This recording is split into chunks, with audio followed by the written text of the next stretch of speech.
Labas rytas, nuostabus rytas. Čia mes nakvojame glampinge. Tavo matosi yra palapinių. Gal nesimato.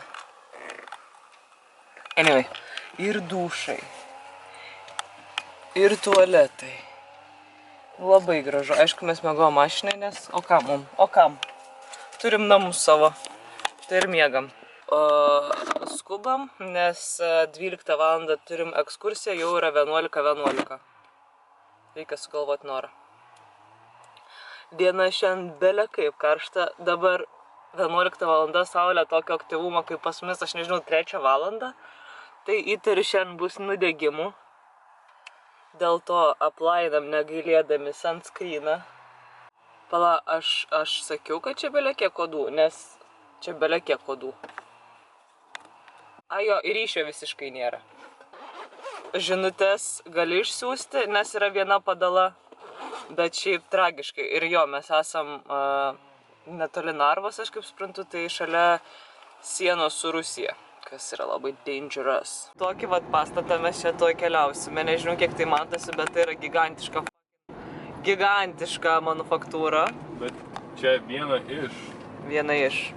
Viena atrodo. Asylum. Ir ten dalis kažkokia buvo nugriauta.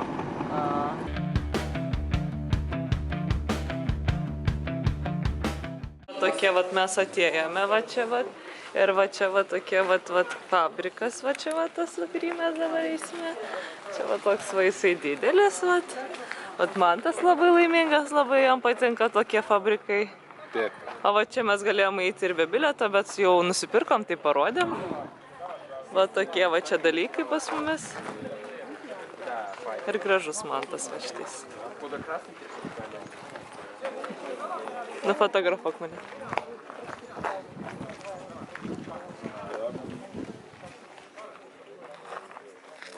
Čia jau čiusto.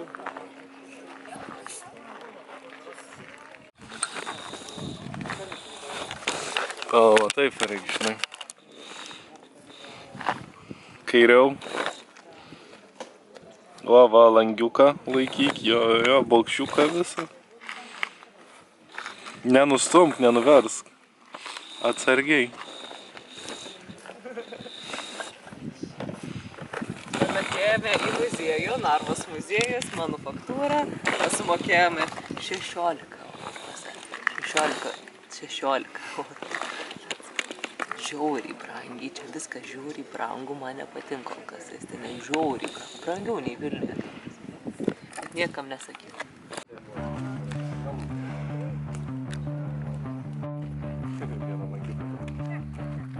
Nu, čia normaliai. Gyvenčiau. Tai sveiki atvykę į Krenholm tekstilės manufaktūrą. Ji buvo didžiausia, riebiausia manufaktūra Estijoje, faktas. Manau, kad Baltijos šalyse irgi laisvai. Jos plotas yra 67 kvadratiniai kilometrai, ką nudom, arba 17 hektarų.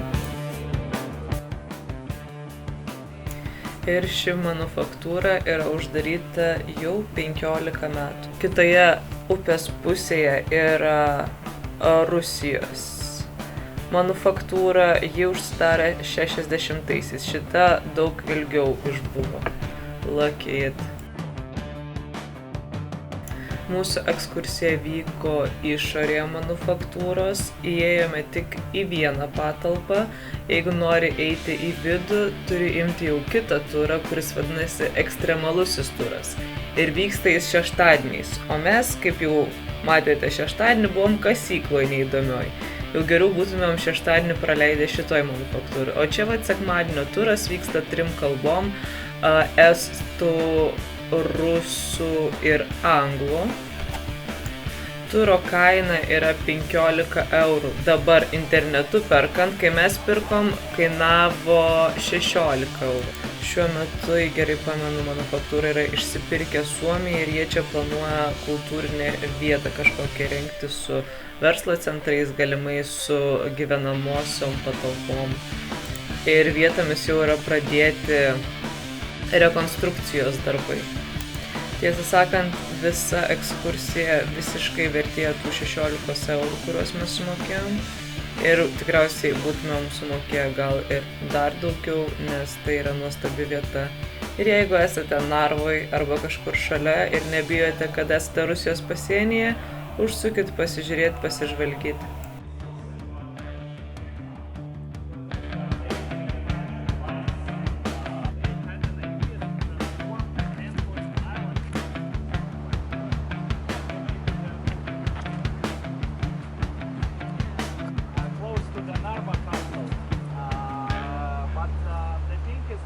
Excursion is over. Man tai tavo nuomonė? Labai smagiai. Laukiam kitą to tipo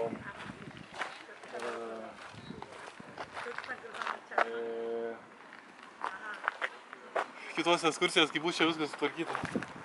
Jo, ta prasme, bilietas kainavo 16 eurų ir vertėjo, absoliučiai vertėjo, labai linksma buvo.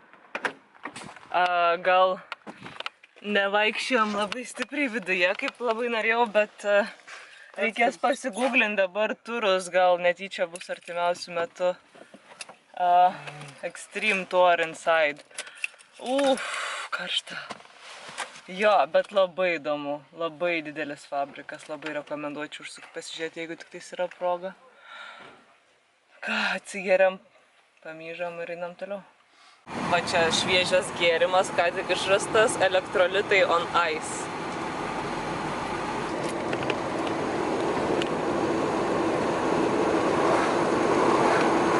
Iškart gal pusę nudirbo.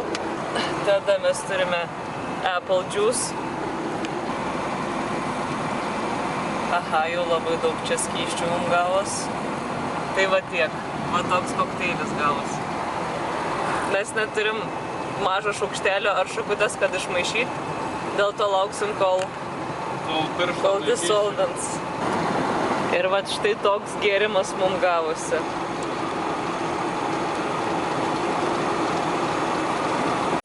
Mūsų 10 eurų pietus. Čia su ryžiais. Cool. Tai buvo nupirkti kukuliai, buvo nupirktos daržovės ir va toks va daiktas. Žiauriai skaniai kvepia, neaišku ar skanus, bet sužinosim netrukus. Ir dar for gut health, vat nupirkti va tokie vat kopūstėliai. Matau salierą, kurio aš nemėgstu. Ir va toks va dar rastas su nuolaida, čia va su mėsa irgi va tokios va bandelės galioja šiandien. Nesaldžias, vienu žodžiu. Va tokią kysą va atradom. Namo nevešim, nes vietinė. Nes man nereikia. Bet dešrytės duosim dar biškelį. Atvykta į Vivikoną. Allegedly apleistas miestas. Ne visai apleistas, čia gyvena žmonės. O man tas valgo. Ir va toks vaizdas už jo.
Čia kol kas viena vaikšto, man tas pailsiauja.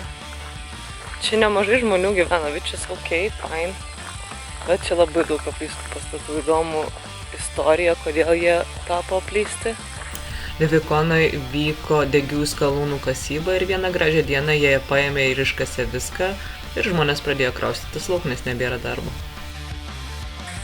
Nes daug labai gražių namelių. Pavyzdžiui, va tenai va toks va yra. Kur visai gyvenčiau, honestly. Jo, bet panašu, kad niekas tame negyvena, gyvena va šitame šalia, kur yra. Čia visi takeliai va asfaltuoti. Ne ten, kur yra apleista. Tai visai cool. O ne, Mantas važiuoja mane susirinkti. O aš dar ne. Baigiau žiūrėti apleistų pastatų. Ain't gonna catch me. Not now. Not now. Ne. Apleisti pastatai.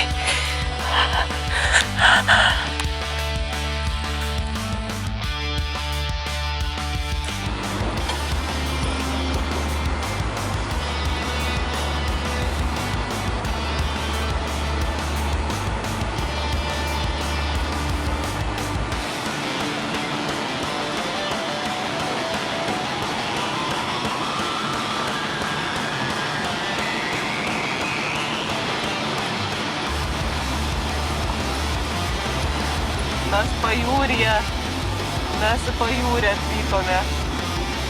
Pažiūrėkite. Taip? Ok.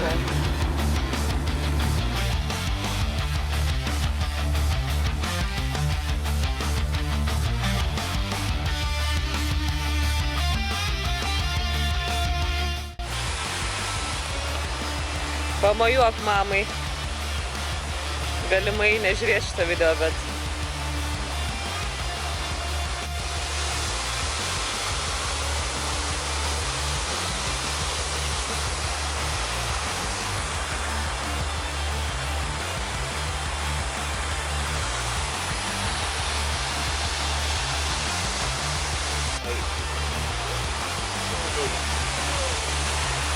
Ai, žiūrėk, yra lempos, vakarais įjungiamas. Uolienos va tokios, va čia vadgi. Nežinau, kokie gyvūnai čia gyvena, Mantas tai papasakos. Nu, šitam landscape kokie gyvūnai gyvena. Ai, tik neteisingi atsakymai.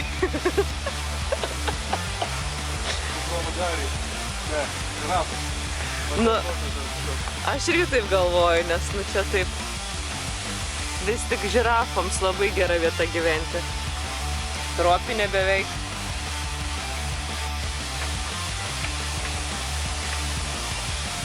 Malonus garsas. Jie labai Dora Explorer vibes. Ir atrodo, iš kažkur dinozauras dar turėtų išlysti. Nu, čia mano subjektyvia nuomonė. Ilgai stovėti negalima, nes uodai pradeda pulti. Bet, nu, labai faina. Tie laipteliai visokie. Žiauriai fainas vaibas. Į tropikus atvykom, ne?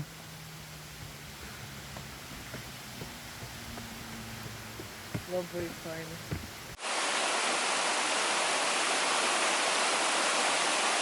Uodas.